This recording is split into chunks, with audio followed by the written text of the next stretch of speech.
오늘 본문 말씀은 시편의 저자가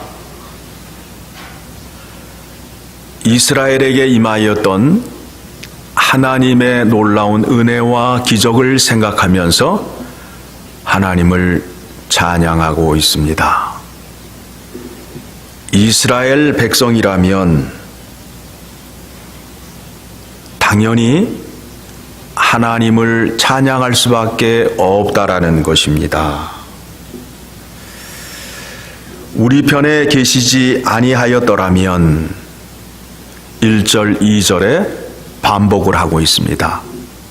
성경에서 반복을 하는 것은 굉장히 중요한 내용이기 때문에 반복을 하는 겁니다. 하나님이 우리 편에 계시지 않았더라면 우리는 지금 이 시간에 존재할 수 없는 존재이었다라고 고백하고 있습니다. 그러면서 그들이 당하였던 그 사건을 기억하고 있습니다. 3절을 보니까 그때에 그들의 노여움이 우리에게 맹렬하여 우리를 산채로 삼켰을 것이며 하나님이 도와주시지 아니하였더라면 우리는 그들에게 삼키게 될 것이다.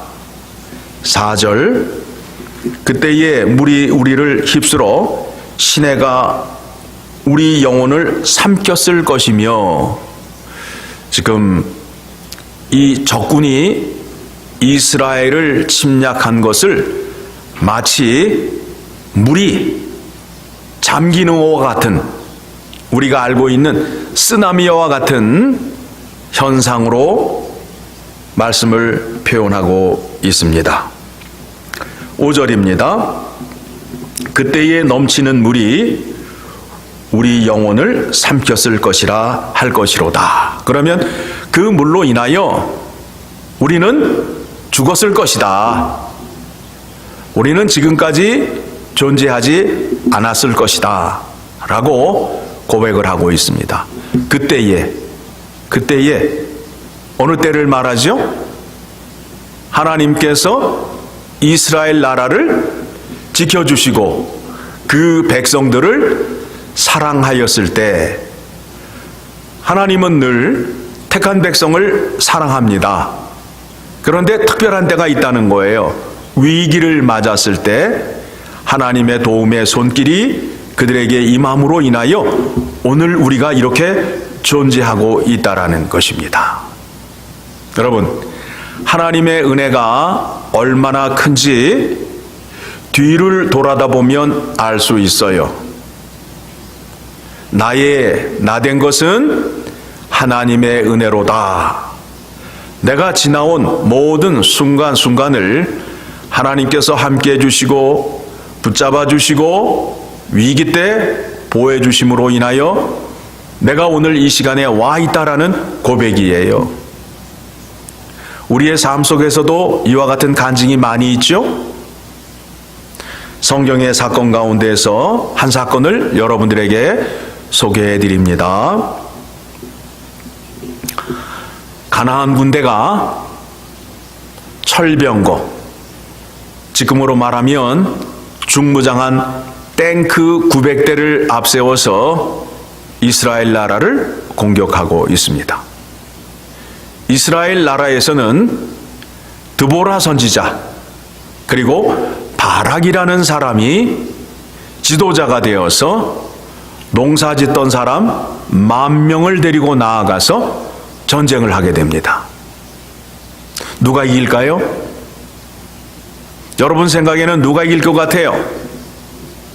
철병거 900승을 앞세워서 이스라엘을 쳐들어오는 가나안 군대가 이길 거라고 우리는 생각하고 있습니다. 그런데 그때에 하나님께서 이스라엘을 보호하사 어떻게 됐어요? 이스라엘 나라가 전쟁에서 승리하는 사건을 우리가 알고 있습니다. 그때에 싸움이 어떻게 되느냐 하면 사사기를 보게 되면 하나님이 먼저 가나안 군대와 싸우는 장면이 나와요. 하나님이 먼저 별들이 하늘에서부터 싸우되 하나님이 하늘에서 가나안 군대와 싸움으로 인하여 승리가 시작되는 것입니다.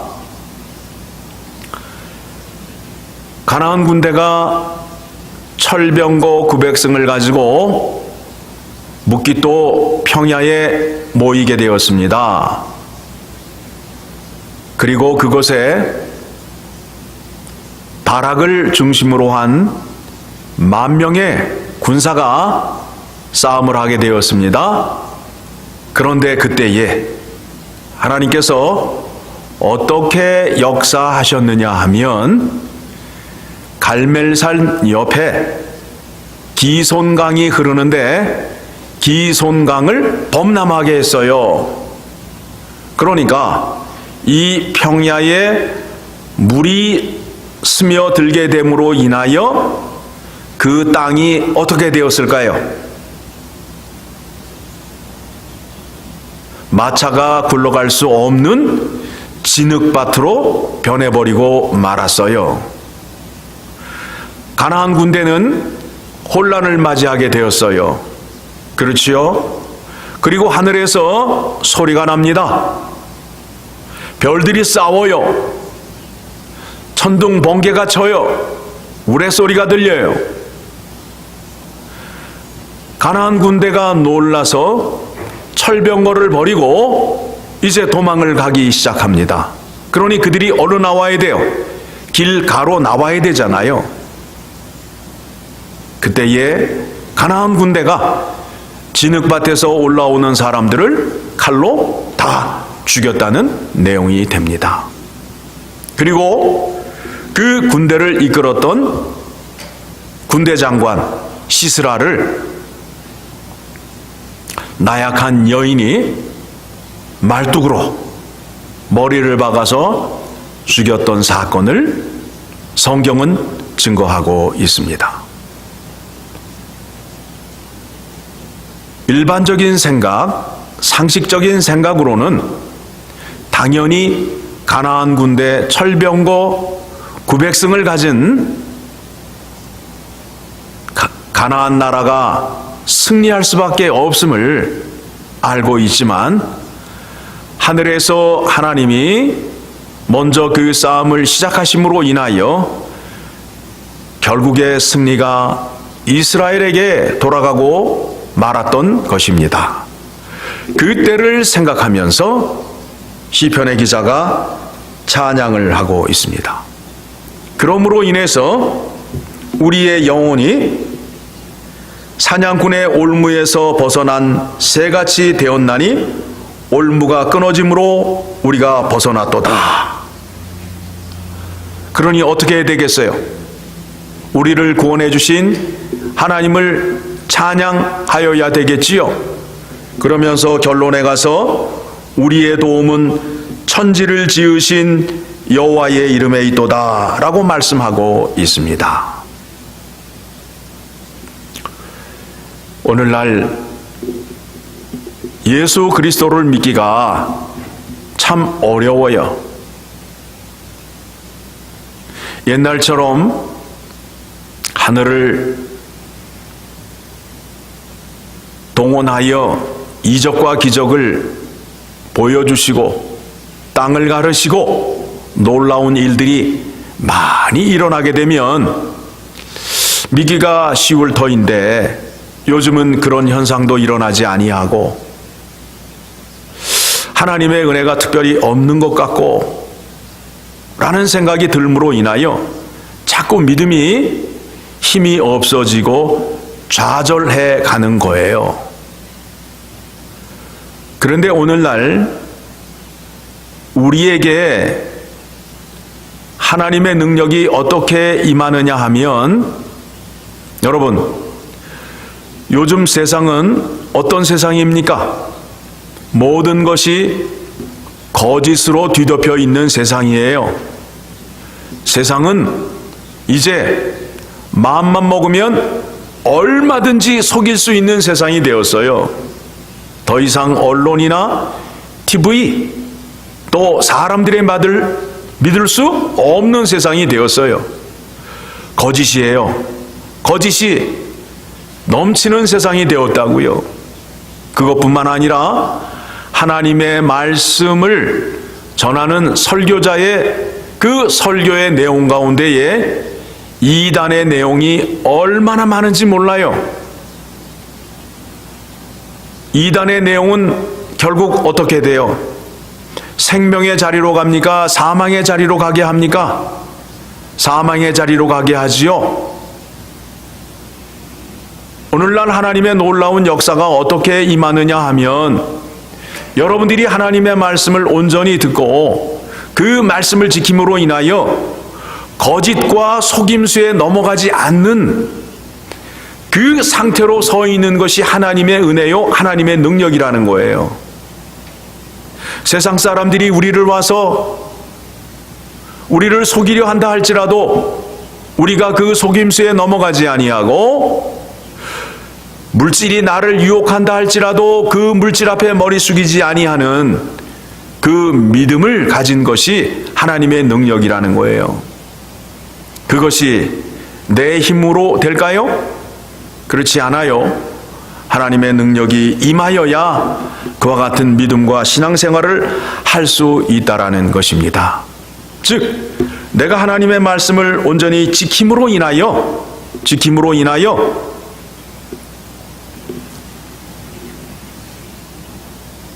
하나님의 은혜 가운데 거할 수 있게 된다라는 것입니다. 오늘 본문의 말씀을 통해서 우리가 생각하고 깨달을 수 있는 것이 무엇이냐 하면 세상을 주관하시는 하나님을 알 수 있어요. 그렇죠? 세상을 주관하시는 하나님이 계심으로 인하여 이스라엘 군대가 가나안 군대를 이길 수 있었어요. 세상을 주관하시는 하나님이 계심으로 인하여 세상의 많은 군대들이, 많은 사람들이 기독교를 핍박하고 예수 믿는 자를 잡아 죽이고 가두었지만 그 믿음이 오늘까지 계승이 되고 오늘도 우리를 향해서 거짓으로 다가오고 우리에게 속이는 자들이 다가와도 교회가 굳건히 서 있을 수 있는 것은 하나님이 역사를 주관하시기 때문에, 즉 말씀에 순종하는 자를 지키고 계시기 때문에 오늘도 하나님의 말씀을 순종하고 찬양하는 자들이 이 세상 도처에 있게 된다라는 것입니다. 우리 삶에 하나님이 주인이 되는 것이 신앙입니다. 나의 생각을 다 버리고 하나님의 생각이 내 생각이 되는 것이 신앙이 되는 것입니다. 그리고 선하신 하나님과 함께 교제하는 것이, 그것이 또한 믿음이 되는 것입니다. 왜 그렇습니까? 하나님은 선하신 하나님이시기 때문에 선한 자를 찾고 계셔요. 선한 자를 왜 찾고 계실까요? 선한 자와 교제하기 위해서. 교제는 어떤 교제입니까? 하나님의 비밀, 하나님의 지혜를 공급해 줌으로 인하여 하나님의 지혜를 이 땅에 펼치게 하기 위하여 우리에게 선을 베푸시고 의로움을 베푸시고 사랑과 자비를 베푸시는 하나님이 되시는 것입니다. 자, 오늘 본문에서 우리가 생각하여야 할 것이 또 하나 있습니다. 성경의 말씀을 보게 되면 시편의 기자가 하나님께 간구하는 것이 있습니까? 없습니까? 달라는 것이 있어요? 없어요? 없어요. 그렇죠? 오늘 본문의 말씀을 보게 되면 시편의 기자가 하나님을 신뢰하는 내용의 기도를 해요. 그렇죠? 신뢰를 해요, 신뢰. 나는 하나님을 믿습니다. 하나님을 믿는데 어떠한 하나님으로 믿는 거예요? 우리의 도움은 천지를 지으신 하나님께로부터 온다라는 신뢰 고백을 함으로 인하여 천지를 지으시고 택한 백성을 도와주시는 하나님께서 신뢰하는 백성들에게 은혜를 베풀어 줄까요? 베풀어 주지 않을까요? 베풀어 주게 된다라는 것입니다. 그렇죠? 그러니까 우리가 기도할 때 어떻게 기도해야 돼요? 우리를 지켜주시고 우리에게 은혜를 베풀어 주시는 하나님을 찬양하며 신뢰합니다 라는 이 말 한마디, 이 신앙의 고백을 하게 되면 하나님께서는 하나님을 신뢰하는 자들에게 은혜를 베풀어 주실 밖에 없다라는 고백인 것입니다.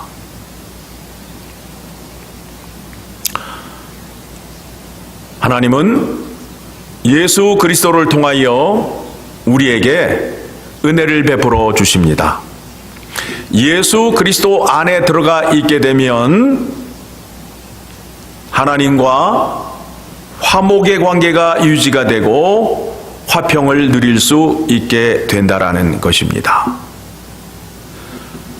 예수 그리스도께서 멜기세덱의 반차를 따라서 영원한 대제사장이 되셨습니다. 영원한 대제사장이 계셔서 어디에 가 계시지요? 하늘 지성소에 올라가 계십니다. 그래서 택한 백성들의 죄를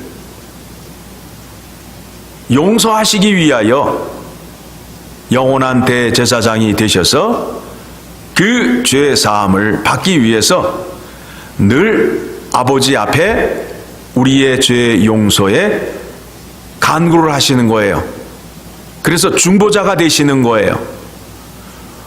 우리의 죄의 문제가 해결됨으로 인하여 하나님 아버지와의 관계가 화목한 관계가 되고 하나님께서 내려주시는 은혜를, 충만의 은혜를 마음껏 받을 수 있는 자가 되었다라는 것입니다.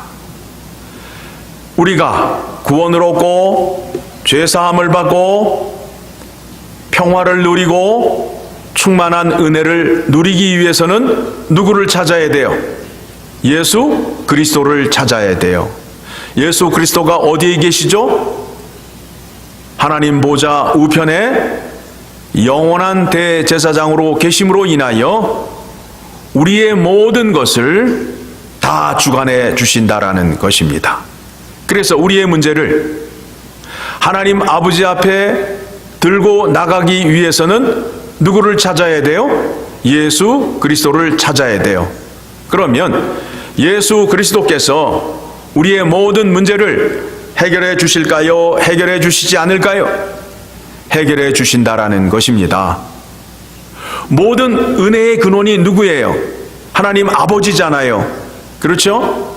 그런데 하나님 아버지가 저 하늘, 높은 하늘 보좌에 계셔요. 그렇다면 우리가 하늘 높은 보좌에 계시는 아버지 앞에 나아가는데 우리가 그 은혜를 쉽게 얻게 하기 위해서 부활하신 예수 그리스도를 하늘로 승천하게 하셔서 하나님 우편에 영원한 대제사장이 되심으로 인하여 우리가 예수 그리스도의 이름으로 기도만 하게 되면 그 기도를 들으신 예수 그리스도께서 하나님 아버지에게 간구하심으로 인하여 우리의 소원과 우리의 간구를 응답받을 수 있게 된다라는 것입니다. 신약의 신자들이 구약의 신자들보다 더 큰 은혜, 더 확실한 은혜를 받을 수 있게끔 그 은혜의 방식을 만들어 주셨어요. 그래서 우리가 우리의 도움을 청하거나 우리의 필요함을 간구할 때에 누구에게 간구하면 된다고요? 예수 그리스도에게. 그러면 예수 그리스도는 우리의 기도를 들으시고 하나님 아버지 앞에 아뢰므로 인하여 그 기도가 이루어지는 거예요. 예수 그리스도가, 아들 되신 예수 그리스도가 하나님 아버지에게 간구하면 하나님 아버지는 반드시 응답하시고 이루어 주신다라는 약속인 것입니다. 우리가 예수 그리스도의 이름으로 기도만 하게 되면 하나님 아버지 앞에 상달이 되고 아버지는 아들이 간구하는 것마다 다 응답해 주시겠다라는 약속이 되는 겁니다. 얼마나 확실한 은혜를 받을 수 있는 은혜의 방식이에요. 이 방식을 우리가 알므로 인하여 오늘도 예수 그리스도 앞에 나와 우리의 모든 죄를 내어놓고 두 손 들고 나오고 항복하고 나오고 납작 엎드려서 구원의 은혜를 간구하는 거예요. 그러면 주님께서 우리의 기도를 들으시고 우리의 소원대로 다 이루어 주신다라는 하나님 아버지의 약속이에요. 하나님 아버지의 약속이에요. 아버지가 우리에게 은혜를 베풀어 주시는데 그 은혜를 누구를 통해서 주시겠다고요? 그의 아들 예수 그리스도를 통하여 주시겠다라는 것입니다. 그렇다면 우리가 생각하여야 할 것이 무엇이냐 하면 예수 그리스도의 가르침을 아셔야 돼요. 예수 그리스도가 우리에게 분부한 것이 무엇인가를 알아야 돼요. 그것이 바로 예수 그리스도의 이름으로 구하는 것이 되는 것입니다. 예수 그리스도의 가르침, 예수 그리스도의 생각, 예수 그리스도의 행위, 이런 것들을 우리가 잘 알므로 인하여 그렇게 예수 그리스도의 이름으로 간구하게 되면 우리의 모든 것을 다 얻을 수 있다라는 성경의 약속을 믿으시고, 여러분 마음속에 답답하신 것, 여러분 마음속에 괴로우신 것, 여러분 마음이 소원하는 것 누구의 이름으로 간구하시면 된다고요? 예수 그리스도의 이름으로 간구하시면 됩니다. 그러기 위해서 첫 번째 하셔야 할 일이 무엇이냐면 예수 그리스도의 가르침을 받으셔야 돼요. 예수 그리스도의 가르침을 받지 아니하고 자기 마음대로 기도를 하게 되면 그때는 자기의 탐심을 예수님께 간구하는 것이 돼요. 자기의 탐심은 예수 그리스도 앞에 상달이 되지 않습니다. 예수 그리스도의 은혜의 범위 안에서 모든 것을 약속하셨다라는 것을 기억하시고 그 은혜의 자리로 나가는 여러분 되시기를 간절히 소원합니다. 하나님 아버지 감사합니다. 우리에게 충만한 은혜를 주시기 위하여 예수 그리스도를 이 땅에 보내주셨습니다. 그리고 하나님 나라의 비밀을 우리에게 가르쳐 주셨습니다. 그 비밀을 깨닫고 안 자로서 예수 그리스도를 통하여 무엇을 얻으며 어떻게 간구하여야 하는지를 깨닫게 하여 주시옵소서. 그리하여 우리가 이 땅에 살면서 하나님 나라의 부요함과 충만함과 거룩함과 의로움과 영원함을 충만히 누리며 사는 우리 모두 되게 하시고 우리 마음속에 있는 괴로운 죄들 다 해결해 주시고 소망과 생명의 기쁨으로 채워주시옵소서. 감사드리며 예수님의 이름으로 기도드리옵나이다. 아멘. 하늘에 계신 우리 아버지여, 이름이